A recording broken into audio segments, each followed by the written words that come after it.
জয় গাৰ্চিয়েন বহুত বহুত ধন্যবাদ আপোনাক বহুত ধৈৰ্য্য আপোনালোকে আচলতে বহুত সময় বহি আছে আৰু বিশেষকৈ নাম ক'লে যতীন বৰা আৰু মইতো প্ৰায় ইয়াত আহি গম পাইছে ইতিমধ্যে বহুতে হয়তো মোক চিনিও পাইছে আৰু প্ৰতিমাহে এই যিটো মাহেকীয়া বৈঠক ইয়াত অনুষ্ঠিত হৈ আছে আমাৰ ডেভেলপমেণ্টৰ কাৰণে যিটো চেমিনাৰ বুলি কওঁ বা আমাৰ পিউচি মিটিং বুলিয়ে কওঁ যিয়ে কওঁ আমি যিয়ে নাম দিওঁ প্ৰতিমাহে ইউনিক হৈ গৈ আছে আচলতে ইমাহতে সিমাহত আমাৰ ভাল লগা হৈ গৈ আছে কাৰণ কেলে ইয়াত আপোনাৰ সাকসেসফুলৰ হিষ্ট্ৰীবিলাক আমি কাহিনীবিলাক আচলতে শুনি পাইছো বা আজি এচিভাৰ্ছ বা আজি ডেভেলপমেণ্ট হৈ গৈ আছে এই অঞ্চলটো আজি যেনেকে কিছু অঞ্চল এনেকুৱা আছে য'ত আজি আৰচিএম বুলি ক'লে ভাল এটা ৰেপুটেশ্যন ভাল এটা সন্মান এটা পৰিচয় দাঙি দেখুৱাবলৈ ধৰিবলৈ সক্ষম হৈছে কিছু অঞ্চলত ঠিক তেনেকে আজি এই গমাৰি অঞ্চলতো আজি এই অঞ্চলৰ পৰাও আপোনালোকে নিজৰ পৰিচয় দাঙি ধৰি পেলাই এই অঞ্চলটোৰ প্ৰতিনিধি হিচাপে আপোনাক নিজৰ পৰিচয় কৰোৱাৰ লগতে অঞ্চলটোৰ কাৰণে এটা গৌৰৱ কঢ়িয়াই আনিবলৈ সক্ষম হৈছে সেই কথাটো বহুত ভাল লাগি গৈ আছে যেনেকৈ চাওক আজি মই ক'বই লাগিব যে মই জড়িত যেতিয়া অসম মেলামতি অঞ্চলৰ পৰা জড়িত হৈছিলো আৰু আজিৰ পৰা প্ৰায় 8 বছৰ আগত আৰু আমাৰ ওচৰত যেতিয়া 1 কিলোমিটাৰ গৈ পিকআপ চেণ্টাৰটো অপেনিং হৈছিলে সেই পিকআপ চেণ্টাৰটো দেখি প্ৰায় আকৰ্ষিত হৈ পেলাই মই জইনিং হৈছিলো আৰু তাৰ পিছত দেখিলো যেতিয়া কাম কৰিবলৈ আৰম্ভ কৰিলো যে আমাৰ সেই অঞ্চলটো আজি যদি চাওঁ কেইবাজনো ব্যক্তি আজি আমাৰ সেই অঞ্চলটোত আছে প্ৰতিনিধি হিচাপে লৈ মই আছো মোৰ গুৰু আছে আজি ইয়াত যিজনৰ হাতে হাত ধৰি আছো ছাৰ আছে আমাৰ তাত অৰুণপুৰী ছাৰ আছে আমাৰ তাত আপোনাৰ হেমন্ত শইকীয়া ছাৰ আছে আমাৰ প্ৰয়াত ৰত্নেশ্বৰ হাজৰিকা ছাৰো আমাৰ তাৰে হয় তো আৰচিএমে বিভিন্ন জেগাত বিভিন্ন ঠাইত আপোনাক অকল এজন বুলি নহয় বহুতৰ সলনি কৰিব পাৰে আচলতে এইটো আমাৰ এতিয়া বিশ্বাস হৈ গৈছে যেনেকৈ আজি কুমাৰপথাৰ অঞ্চলৰ কথা যদি কওঁ কুমাৰপথাৰ অঞ্চলত আজি বিশেষকৈ তাত লেডিয়ে আজি প্ৰভাৱ বিস্তাৰ কৰি আছে হয়তো আপোনালোকে গম পাইছে তাত আৰু এইবাৰো যোৱা মাহতো বহুত ডাঙৰ এটা পিন ষ্টাৰ পাৰ্লৰ লেখীয়া এটা পিন ওলাবলৈ সক্ষম হৈছে তাত লগতে সৰুৰা পিনটো নকওঁৱেই ৰয়েলটি ষ্টাৰৰ পৰা ধৰি বিগেনাৰলৈকেতো বহুত এচিভমেণ্ট ওলাইছে মই কওঁ যে এইটো আপোনালোকৰ কাৰণে ভাল লগা বিষয় যে আজি আমি ইয়াত কণ্টিনিউ কৰিব পাৰিছো প্ৰগ্ৰেমটো আৰু বিশেষকৈ আজি আৰু আমাৰ কাৰণে সৌভাগ্য এইকাৰণে হয় যে চব মই যিজনৰ হাতে হাত ধৰি এই ব্যৱসায়টো আৰম্ভ কৰিছিলো প্ৰতিটো মুহূৰ্ততে যেনেকে শিকিব লাগে যেনেকে কৰিব লাগিছিলে তেখেতে গাইড কৰিছিলে লগতে থাকো আমি একেবাৰে কাৰণ মোৰ মটৰচাইকেল নাছিলে সময়ত নাই মোৰ এণ্ড্ৰইড মোবাইল আছিলে জইনিং এটা লগাবলৈ তেনেকুৱা পৰিস্থিতিৰ পৰা মই কামটো কৰিছিলো আৰু তেখেতৰ সহযোগিতাত আচলতে তেখেতৰ মটৰচাইকেলত আৰু বহুতেতো মোৰ মটৰচাইকেল বুলি ভাবে কাৰণ কেলে তেখেতৰ মটৰচাইকেলখন মোক চলাবলৈ দিয়ে আৰু সেইকাৰণে বহুতে ভাবিছিলে মোৰহে মটৰচাইকেল আৰু এনেকৈ কৰি প্ৰায় 3 বছৰ আমি একেলগে কৰিলো যেতিয়া মোৰ মটৰচাইকেল কিনিব পৰাৰ সক্ষমতাটো হ'ল আৰচিএমৰ মাধ্যমত মোবাইল ললো মটৰচাইকেল কিনিলো আৰু তাৰ পিছৰ পৰ্যায়ৰ পৰা আমি আচলতে ছেপাৰেট হলো আৰু তেনেকে আমি দুইজনে ধৰি লওক আজি মোৰ চিনিয়ৰ বুলি ক'লে নহ'ব চিনিয়ৰটো হয় তাৰোপৰি ফ্ৰেণ্ডৰ লেখীয়া হয় আচলতে আমি আমাৰ সুখ দুখবিলাকো ভগাই লওঁ আমি শ্বেয়াৰ কৰি আহিছো তো এনেকে কৰি চব আজি এই 8 বছৰত ময়ো জিৰ' আছিলো আৰু ছাৰ যদি কওঁ সুৰেন পূৰ্বী ছাৰ তেখেতে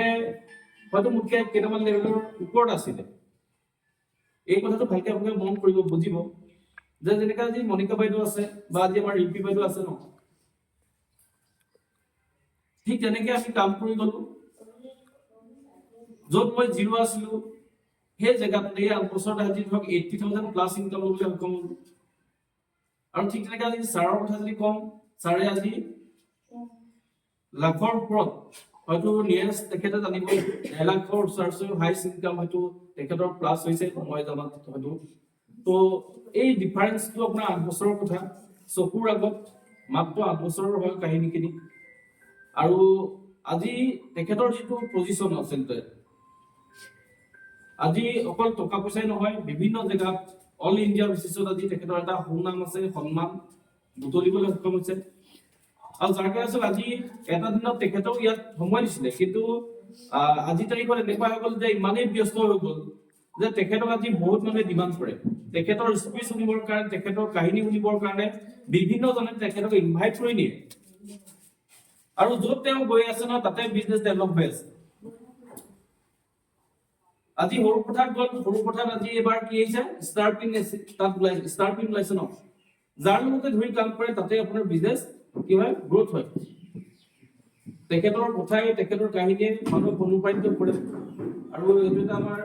সঁচা কাহিনী হয় যে কোনো চলছ নাই তেখেতৰো নিজৰ কাহিনীটো যদি কওঁ তেখেতে লাগি ধৰিব তো যিকি নহওক মই এইখিনি নকওঁ যিহেতু সময় হৈছে মোক সদায় পাই দিব আপোনালোকে মই কাৰণে দীঘলীয়া নকৰোঁ জাষ্ট মই অকণ শ্বৰ্ট কৰিম খালি আমাৰ এটা আজি কাম আছে সেই কামটো সম্পন্ন কৰিবৰ কাৰণে মই আচলতে আহিছোঁ আৰু এইটো হৈছে যে আচলতে আজি আমি সৰ্ববিশ্ব কি কয় ভাৰতবৰ্ষব্যাপী মানে যে আমাৰ কি হৈছে এটা অভিযান চলি আছে আৰচিএম অভিযানটো অভিযানে যাৰ আৰচিএমৰ লগে লগে আমাৰ আৰু এটা কি আছে হেল্থৰ অভিযান ন আমি কেনেকৈ স্বাস্থ্যৰ ভাল কৰি ৰাখিব পাৰোঁ সুস্বাস্থ্য আমি হৈ থাকিব পাৰোঁ তাৰ ওপৰত এটা অভিযান চলি আছে আৰু সেই অভিযানটোত আজি আমাৰ স্পেচিয়েল এটা প্ৰডাক্ট যিটো নেকি নিউট্ৰিচন ওমেন আছে সেই ওমেনটোৰ ওপৰত আচলতে মহিলাসকলৰ যি এনিমিয়াৰ সমস্যা হয় হিমোগ্লোবিনৰ সেইটোৰ কাৰণে 15 কোটি মহিলাক প্ৰতিগৰাকী মহিলাক সুস্থ কৰাৰ এটা অভিযান চলি আছে এইটো মাৰ্চলৈকে মাৰ্চ মাহটো আমাৰ এণ্ডিং মাহ হয় ইয়াৰ অন্তত আপোনাৰ এপ্ৰিল মাহত বহুত ডাঙৰ এটা ইভেণ্ট অকল নিউট্ৰিচাৰ্জৰ ফালৰ পৰা মুম্বাইত অনুষ্ঠিত হ'বলৈ গৈ আছে আৰু তাতো আমাৰ বহুতে বৰঙণি আগবঢ়াইছে নিজৰ সেৱা আগবঢ়াইছে তাৰ ভিতৰত অন্যতম হ'ল আমাৰ ৰীতামণি বাইদেউ আৰু বহুতে আৰু ইয়াৰ ওপৰত কাম কৰি আছে আমাৰ এইটো অঞ্চলৰ পৰা যদি কওঁ যে ৰীতামণি বাইদেৱে প্ৰতিনিধিত্ব লৈ পেলাই তেওঁ এইটো অঞ্চলত কাম কৰি আছে বিশেষকৈ নিউট্ৰিচাৰ্জ ওমেনৰ ওপৰত আৰু আমিও তাৰ লগত সহায়ৰ হাত আগবঢ়াবলৈ বা এৱাৰনেছৰ কাৰণে আমিও এটা এলানি কাৰ্যসূচী হাতত লৈছিলোঁ আৰু তাৰ কাৰণে আমি কি কৰিছিলোঁ যে অংগনবাড়ীৰ যিবিলাক কেন্দ্ৰ আছে যিহেতু তাত আমি মহিলাসকলে তাত আহে শিশুসকলক লৈ পেলাই আৰু তাৰ ভিতৰে কিছু অংগনবাড়ী কেন্দ্ৰত আমি কেম্পেইন কৰিছিলোঁ আচলতে আমি তাত ডিক্লেৰেশ্যন কৰিছিলোঁ ঘোষণা কৰিছিলোঁ যে কোনোবাই যদি সদায় এনেকুৱা মহিলা আছে যিসকলে হিমোগ্লোবিনৰ পাৰ্চেণ্টেজ কম আচলতে তেওঁলোকে যদি টেষ্ট কৰে পেলাই আমাক প্ৰমাণ দিব পাৰে সঁচাকৈ যে তেওঁ কমি আছে তেতিয়াহ'লে আমি তেখেতক 3 মাহৰ কাৰণে কি কৰিম যে এই ওমেনটো আমি ফ্ৰীকে আমাৰ ফালৰ পৰা সেৱা আগবঢ়াম আৰু আজি আমাৰ মাজত তেনেকুৱা ব্যক্তি আছে মেৰাচুক অঞ্চলত আমি সেই কেম্পেইনটো কৰিছিলোঁ আৰু মেৰাচুকৰ পৰা আজি আমাৰ মাজত সেইখিনি কালেক্ট কৰি আজি বাইদেউহঁতে লৈ আহিছে তেওঁলোকে লেবৰেটৰী টেষ্ট কৰিব আৰু মই বাইদেউক কাইণ্ডলি ষ্টেজলৈ ইনভাইট কৰিছোঁ বাইদেউ আপোনালোকে আহক 3 গৰাকী আছিলে আপোনাৰ বাইদেউ আপোনালোকে ৰিপৰ্টটো লৈ আহক আৰু মই আজি আপোনালোকক এই অনুষ্ঠানটোৰ মাধ্যমত ওমেনটো আমি প্ৰদান কৰিব বিচাৰোঁ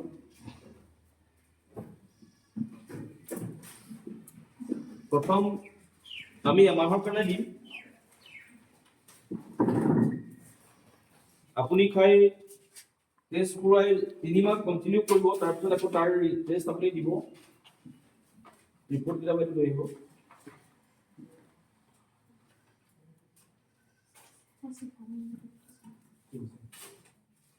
তো শিখামণি বাইদেউ তেওঁ অকণ শাৰীৰিকভাৱে অসুস্থ যিকি নহওক আজি তেওঁ দিবৰ কাৰণে যে আমাৰ অৰ্চনা বাইদেউ আছে তেওঁৰ যদি আমি হিমোগ্লোবিনৰ পাৰ্চেণ্টেজ কওঁ জেনেৰেলি ইয়াত আপোনাৰ আমাৰ লিখা মতে আপোনাৰ ফিমেলৰ ক্ষেত্ৰত 12 mg পৰা 16 mg থাকিব লাগে আৰু তেওঁৰ আছিলে 9.8 আৰু আমাৰ লগত জ্যোতি ঠেঙাল বাইদেউ আছে বাইদেউ ফোন কৰি জ্যোতি ঠেঙাল তো বাইদেউৰো 9.3 আছে তো বাইদেউৰো হিমোগ্লোবিন কম আছে আৰু তাৰপিছতে আছে পপি ঠেঙাল পচাইগিল ন বাইদেউৰো হিমোগ্লোবিন অকণমান কম আছে বহুত বেছি কম নাই 10.3 আছে জেনেৰেলি 12 থাকিব লাগে বাইদেউ তো আপোনালোকে সুস্থ হওক আৰোগ্য লাভ কৰক আৰু আমি আপোনালোকক 3 মাহৰ কাৰণে আছোঁ যিহেতু আমি প্ৰদান কৰিব বিচাৰোঁ কিন্তু 3 মাহৰ অন্তত বাইদেউ আপোনালোকে আমাৰ অনুষ্ঠানত আহিব লাগিব আমাক জনাব লাগিব আৰু তাৰ পিছত আপুনি এটা চেকআপ কৰি পেলাই আমাক এইটো এভিডেন্সটো দিব লাগিব মই আপোনালোকক এইখিনি প্ৰদান কৰিব বিচাৰোঁ প্ৰথমতে বাইদেউ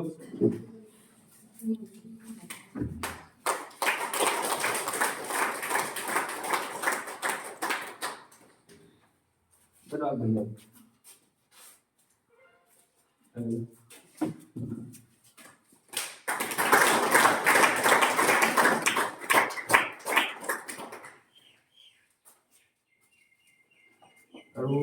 শিখামণি বাইদেউ হওক অৰ্চনা বাইদেউক মই লৈ যাবলৈ অনুৰোধ জনাইছোঁ যিহেতু বাইদেৱে উদ্যোগ লৈ আছে এই অনুষ্ঠানটোৰ কাৰণে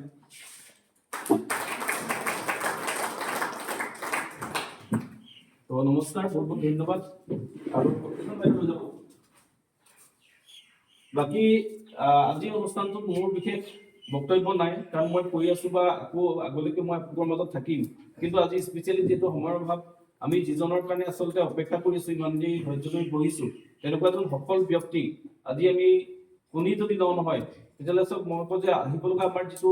মাৰ্চৰ টাৰ্গেট আৰু মই ক'ম যে স্পেচিয়েলি আমাৰ ছেপ্টেম্বৰৰ প্ৰজেক্ট আমাৰ বহুত ভাল কৰিব পাৰিম তেখেতৰ মাজত যিখিনি টেলেণ্ট আচলতে আছে যিখিনি আপোনালোকক দিলে মানে মই সকলোৱে উপকৃত হ'ব পাৰিব তো সকলোৰে জোৰদাৰ ক্লেপিঙৰ মাজত খাৰা হৈ পেলাই স্পেচিয়েলি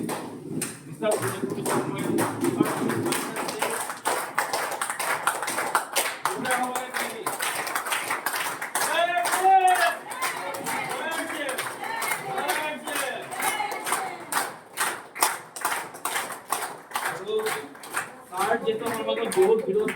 দিনৰ বিৰতিৰ মাজত আহিছে আচলতে আমাৰ সৌভাগ্য হয় আৰু ছাৰক অভিনন্দন জনাবৰ বাবে আমাৰ ইয়াৰ গ্ৰেট লিডাৰ ৰয়েলটি চিভাৰ পুনৰ মই বাইদেউক অনুৰোধ জনাইছোঁ বাইদেউ আহক